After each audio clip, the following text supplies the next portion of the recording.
जब भी आएगी ना आपके माइंड में ट्रांजैक्शन आएगी, और ट्रांजैक्शन जब भी किसी रिलेशन में आती है जिससे भी आप प्यार करते हो, just close your eyes, imagine his like his या हर फेस, और अपने आप से एक क्वेश्चन पूछना कि आप प्यार एक बहुत खूबसूरत जज्बा है, और मुझे लगता है कि ये हमारी ज़िंदगी में अल्लाह ने ये जो रंग भरा है इसकी वजह से हम इंसान रहते हैं, क्योंकि कहीं ना कहीं हमें ह्यूमनाइज अप्रोच देता है, हमें थोड़ा तल्ख नहीं होने देता, हमें अंदर से नरम रखता है। हमारे दिल में ये जो जज्बात हैं वो दूसरों के लिए भी एक वे फॉरवर्ड साबित होते हैं। तो हम इंसान रहते हैं तभी दूसरों के लिए सही सोच सकते हैं ना। तो ये प्यार एक बड़ा खूबसूरत जज्बा है।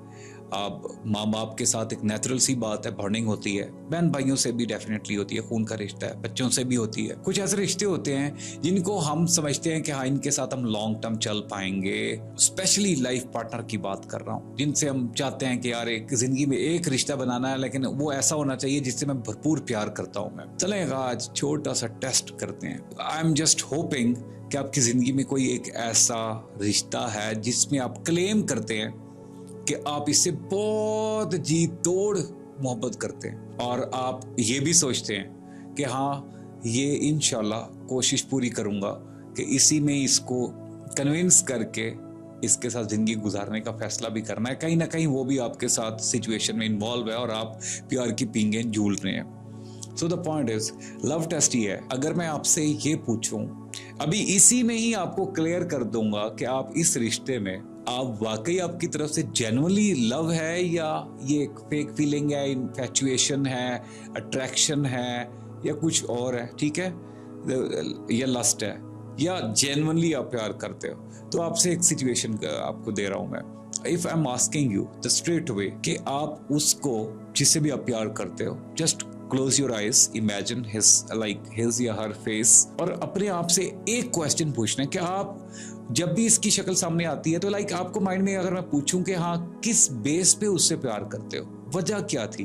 व्हाट इज द रीजन जिसकी वजह से आपको उससे प्यार हो गया, तो what could be the possible reason. अगर अब अगली जो बात बताने जा रहा हूं मैं, ये वो सच है जो आपने किसी और को नहीं बताना, मुझे भी नहीं बताना, किसी और को भी नहीं, सिर्फ अपने आप को बोलना है कि हाँ यार ये तो मैं सोच रहा था। अगर तो आपकी ज़हन में कोई भी रीजन आती है कि मुझे इसके साथ रहना पसंद है क्योंकि इसकी शक्ल पसंद है, लाइक क्योंकि सॉफ्ट स्पोकन है, करीबों का हमदर्द है, या वो भी मेरे से उतना ही प्यार करता है, ड्यू टू एनी रीजन, अगर तो कोई रीजन क्रिएट होती है, आप इस टेस्ट में फेल हो चुके हो। क्योंकि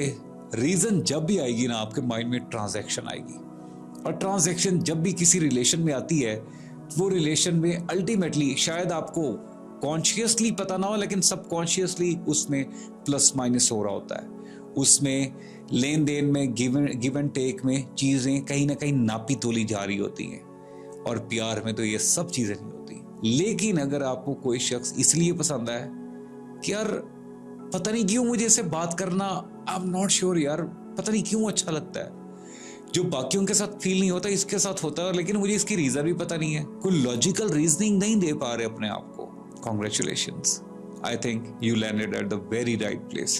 आपकी जिंदगी में कोई खास शख्स आ चुका है जिसकी जेन्युइनली आपके दिल में भी जगह है, आपकी जिंदगी में भी जगह, और I just hope and pray कि आप उसके साथ जिंदगी बहुत अच्छे से गुजारोगे, क्योंकि कहीं ना कहीं जो ये रिश्ता बनाया है ना, उसमें ना तो लस्ट है ना ही कुछ और दूसरी नेगेटिव फीलिंग्स हैं, बल्कि एक pure genuine by heart feeling है। क्योंकि जब भी नेचुरल जेन्युइन फीलिंग होगी वो लॉजिक से पाक होगी। कभी सोचा माँ से मोहब्बत क्यों करते हैं, कभी सोचा बाप से मोहब्बत क्यों करते हैं, ठीक है, क्योंकि हमारी जिंदगी में जितने प्यारे रिश्ते होते हैं, हम जब भी जिनसे जितनी मुखलिसाना अप्रोच रखते हैं, उनसे हम उनको कोई लॉजिक नहीं दे पाएंगे, क्योंकि इसने माँ ने हमें दूध पिलाया है, हमारे पैम्पर्स चेंज किए हैं, तो ज़रूरी नहीं वो तो नानी भी चेंज कर सकती है, खाला भी चेंज कर सकती है, लेकिन जो जेन्युइनली फीलिंग माँ के लिए रखते हैं वो किसी और के लिए नहीं रखते। जब भी प्योर फीलिंग में लॉजिक साइड पे रहेगी, समझना वो रिश्ता बहुत प्योर फीलिंग से बना हुआ है, और उस रिश्ते को उतना रखना, वैसे रखना, क्योंकि ज़माना दुनिया वाले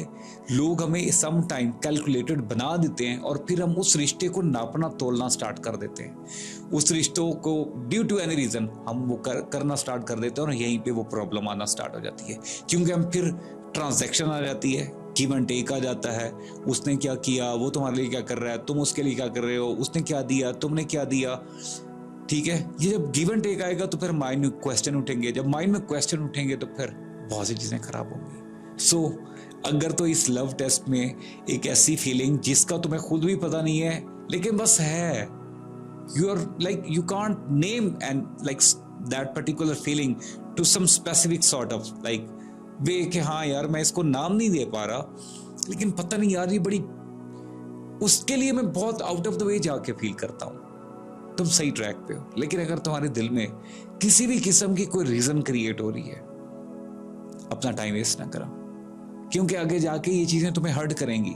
वो चीज मिल तो जाएगी लेकिन वो जाके रिश्ता तुम्हें कहीं ना कहीं आगे जाके हर्ट करेगा, और इसमें तुम खुद भी खुश नहीं रहोगे और उसको भी खुश, वो डेफिनेटली जब तुम खुश नहीं रहोगे तो वो जब तुम उसके साथ रहोगे तो जब एक बंदा खुद ही खुश नहीं है वो दूसरों को क्या खुश रख पाएगा, तो वो भी खुश नहीं रह पाएगा। तो अपने इस रिश्ते को खराब ना करना, टाइमली डिसीजन ले लेना, that's all you need it. अपना ख्याल रखना, बस इस एक सिचुएशन में सही डिसीजन लेना है। Wake up.